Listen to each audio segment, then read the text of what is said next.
Remember that moment in the League of Extraordinary Gentlemen when Sean Connery's Alan Quatermain first lays eyes on Captain Nemo's impossible car? That gleaming, ivory-white beast rolling effortlessly through the cobbled streets of 19th century Europe. Most people have forgotten this movie even exists. But that car was unforgettable. Too big, too absurd, too ridiculously extravagant to actually work. And yet, it did. Today, we're counting down 20 weird facts about Captain Nemo's Nautilus car.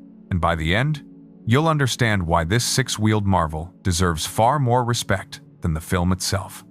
Buckle up, because this is going to be a wild ride. 20. 6 wheels, 2 steerable axles. Most people glance at the Nautilus car and notice its 6 wheels and think, interesting design choice. But here's something most viewers never realize. The front 2 axles could steer independently. Yes, mechanically, for real. No CGI shortcuts. This setup allowed the enormous car to pivot and carve tight turns that should have been impossible for a vehicle of its size, 22 feet long and 9 feet wide. Every single take had to work perfectly because this wasn't a digital effect. It was all mechanical engineering magic. To make it happen, the team had to fabricate custom linkages, recalculate steering geometry, and ensure both axles could move precisely without interfering with each other. Stunt drivers described the dual-axle system as making the Nautilus surprisingly nimble for something that looked like a rolling cathedral on wheels. Parallel parking it? Forget it, your brain might short-circuit just thinking about it. 19. Enormous footprint. The Nautilus car was staggeringly large, 22 feet long and 9 feet wide. To put that in perspective, it was wider than a Hummer H1 and longer than a Chevrolet Suburban. It didn't just occupy space, it commanded it. Filming locations had to be carefully scouted. The crew widened doorways, reinforced bridges, and sometimes even removed street furniture to accommodate this colossal machine. Every move had to be pre-planned. A careless step, and the streets of Prague or wherever they filmed would be chaos. Imagine Victorian London trying to deal with this car. Cobblestones shattering under its weight, horse-drawn carriages scattering in terror, merchants screaming as the Nautilus rolled past. The car didn't just drive, it dominated its environment, becoming a character in the story by sheer presence alone. 18. Hydraulic party trick. The Nautilus car wasn't just enormous, it had a hydraulic system that could raise or lower the entire body several inches. And no, this wasn't a trick for CGI magic. It was fully functional, practical engineering. Need to clear obstacles on set? Lift it. Want a more aggressive stance for a chase sequence? Lower it. The hydraulics allowed for dramatic entrances that felt grand and majestic, without relying on digital effects. Operators could control the hydraulics remotely, coordinating precise movements during action scenes. That iconic moment where the car seems to rise up majestically on screen? That was all hydraulics, a real-life, mechanical spectacle that added authenticity to every frame. 17. Land Rover Fire Tender Chassis. Beneath the elaborate exterior, the Nautilus car was built on a Land Rover Fire Tender chassis, designed to handle extreme weight, rough terrain, and repeated use. Fire tenders are engineered to survive demanding conditions. This made them perfect for a stunt-heavy movie car. The chassis was extended and reinforced to accommodate 6 wheels, creating a vehicle that was both fantastical in design and grounded in practical British engineering. It's deliciously ironic. A vehicle built to save lives in emergencies was transformed into a luxurious Victorian tank, capable of chasing literary villains and crushing cobblestone streets without a thought. 16. Rover V8 Heartbeat. Powering the Nautilus car was a Rover V8 engine, fitted into a custom steel subframe. Compact, lightweight, and reliable, this engine had its origins in 1960 Buick designs, but had become a British automotive institution. Fitting it into a 6-wheeled car was no small feat. The production team fabricated new motor mounts, designed a cooling system for an engine buried under elaborate bodywork, and created an exhaust system that avoided contact with the wheels. The result? A monster that could move convincingly, accelerate, and perform stunts without compromising performance. 15. claimed 80 miles per hour. Runner. Despite being 22 feet long and 9 feet wide, the Nautilus car reportedly reached 80 miles per hour. That's faster than many modern SUVs and trucks. Stunt drivers were shocked by its stability at speed. The wide track, low center of gravity, and dual front axle steering allowed it to corner in ways most vehicles of comparable size could only dream of. Driving the Nautilus was described as piloting a very fast, very expensive, and oddly obedient building. And yet, it remained terrifying. Imagine seeing this six-wheeled Victorian submarine barreling toward you through foggy London streets. It was cinematic terror with a hint of absurdity. 14. Not road-legal reality. The Nautilus car's size and bespoke engineering made it illegal for UK roads. 9 feet wide? Forget it. Add no airbags, no crumple zones, and poor visibility, and you've got a rolling hazard by modern standards. Special permits, police escorts, and detailed route planning were essential just to move the car between locations. Bridges, tunnels, and narrow streets were off-limits. Even insurance companies would have needed a stiff drink to cover a six-wheeled, 80-mile Victorian vehicle. 13. Only 2 built. Remarkably, only 2 Nautilus cars were ever made. 1. A fully operational car for stunts, chases, and driving sequences. 2. A rigged vehicle on scaffolding for close-up shots.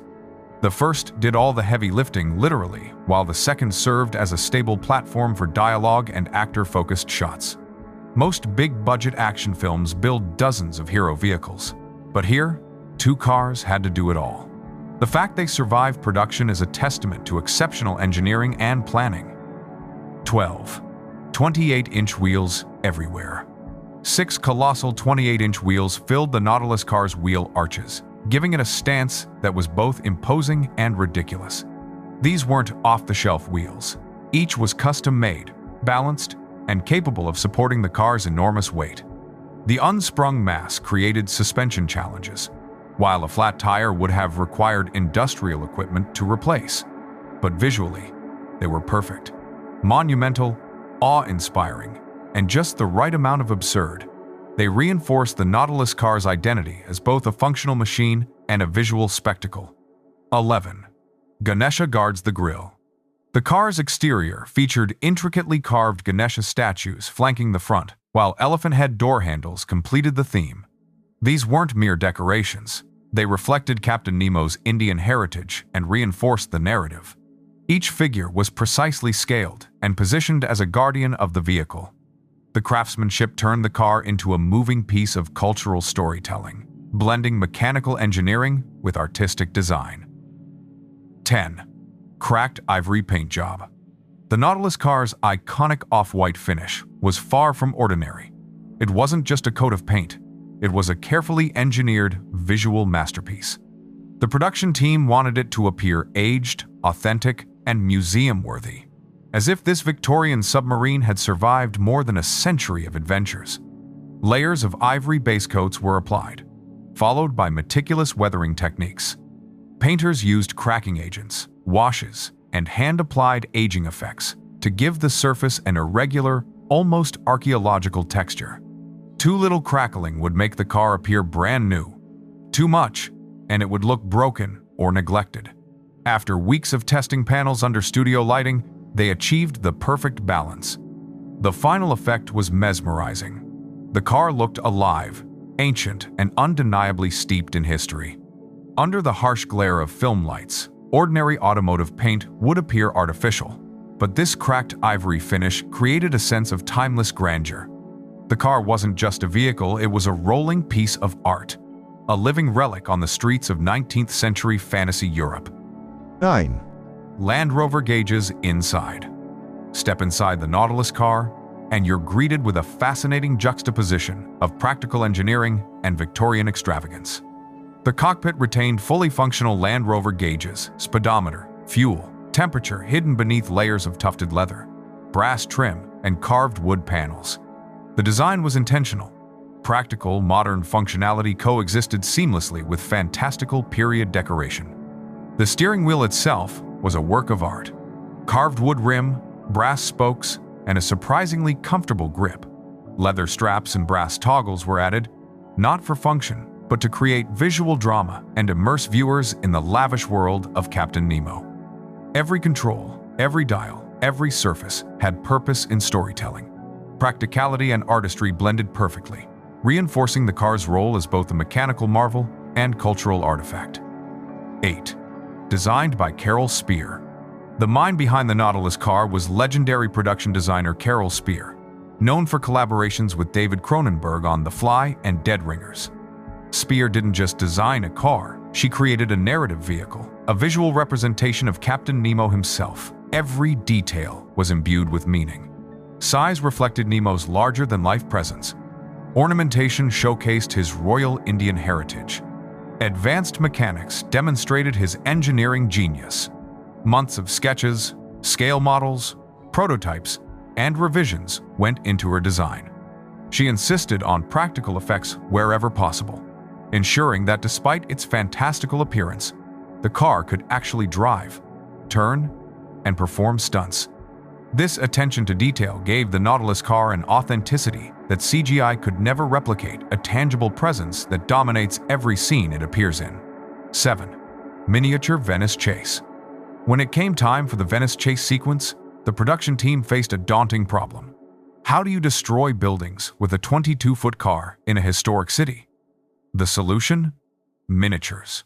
New Deal Studios created a 1:5 scale model of Venice, complete with bridges, canals, and buildings engineered to collapse realistically. The miniature Nautilus car, still over 4 feet long, was controlled via an endless wire system, allowing precise movement, skids, and slides. Every water effect, every falling facade, every broken railing was meticulously choreographed. The scale models allowed filmmakers to film destruction sequences safely while maintaining a sense of realism. Watching the full-size car alongside the miniature chaos created a seamless cinematic illusion, proving that practical effects can surpass digital simulations. 6. Venice, built in Prague. Shooting a 9-foot-wide car tearing through Venice was impossible. Historic Italy said no way. So the filmmakers built Venice in Prague soundstages, covering multiple stages with canals, bridges, piazzas, and Venetian facades. Materials were imported to match Venetian textures, aging patterns, and reflective qualities. Additional location work in Malta provided exterior shots, allowing filmmakers to create a fully immersive Venice that could be safely destroyed without breaking international laws. The irony? They constructed an entire fake city to destroy it with a fake car in a movie based on literary characters who themselves were fictional. And yet, it looks spectacular on screen. 5. Prague flood disaster. In August 2002, floods devastated Prague, hitting the sound stages that housed the Venice sets. Millions of dollars of props, sets, and costumes were lost. The Nautilus car barely survived, moved just in time to higher ground. Secondary vehicles and mechanical props weren't as lucky. Production was delayed for weeks, budgets skyrocketed, and crews had to rebuild entire sections of Venice from scratch. Even nature itself seemed to challenge the fantastical ambitions of the filmmakers. The floods became an unintended part of the Nautilus car's legend. 4. Poster-worthy co-star. The Nautilus car didn't just appear in the movie, it dominated the marketing. On the theatrical poster, Sean Connery is present, but the car commands almost equal attention, gleaming white against darker backgrounds. Trailers, TV spots, merchandise, model kits, and even limited edition sculptures all centered on the Nautilus car. Critics may have dismissed the film, but the car received universal praise. It became the visual signature of the movie, a character in its own right. At premieres, the car was displayed prominently, allowing fans and press to interact with it as they would with a celebrity. 3. Parade and Motor Show star. After filming, the Nautilus car appeared at the Essen Motor Show and participated in the Lord Mayor's Show parade in London. It wasn't a static display. It was driven, maneuvered, and showcased its six-wheeled ingenuity. Crowds were mesmerized by this over-the-top creation in both a modern exhibition and traditional ceremonial context. Dedicated drivers handled its quirks, and special arrangements were made for transport insurance, and security. It was touring with the presence of a rock star if the rock star weighed several tons and could flatten a carriage in one turn. 2. Blenheim Palace Auction and Sale. On July 11, 2015, the Nautilus car went under the hammer at Blenheim Palace, Winston Churchill's birthplace and UNESCO World Heritage Site. Pre-auction estimates varied widely, some predicting hundreds of thousands of pounds. The final bid? £31,860, $50,000. The car was fully functional, one of a kind, and came with incredible cinematic provenance. The buyer remained anonymous, and the car has not been publicly seen since. Its current location is unknown. It may sit in a private collection, museum, warehouse, or hidden somewhere awaiting another cinematic resurrection. 1. Stored by Prop Store. Before auction, the Nautilus car was meticulously maintained at Prop Store's UK facility, the Fort Knox of movie memorabilia. The team preserved mechanical systems, cleaned the ornate bodywork, documented every angle, photographed specifications, and stored it in climate-controlled conditions. Visitors could arrange viewings, photographers captured it for archival purposes, and documentaries immortalized it. This attention to preservation ensured that, decades later, the car remained fully functional, magnificent, and ready to terrorize streets at 9 feet wide. The Nautilus car isn't just a movie prop, it's a testament to practical effects, ingenuity, and audacious filmmaking. And there you have it. 20 weird, wonderful, and completely insane facts about a car that shouldn't exist from a film most people have forgotten. Today, it stands as a monument to imagination, engineering, and sheer audacity. If you enjoyed this dive into forgotten movie history, hit like, subscribe to PulseVidX, and tell us which fact blew your mind the most. Thanks for watching, and we'll see you in the next adventure into the weird, the wonderful, and the cinematic.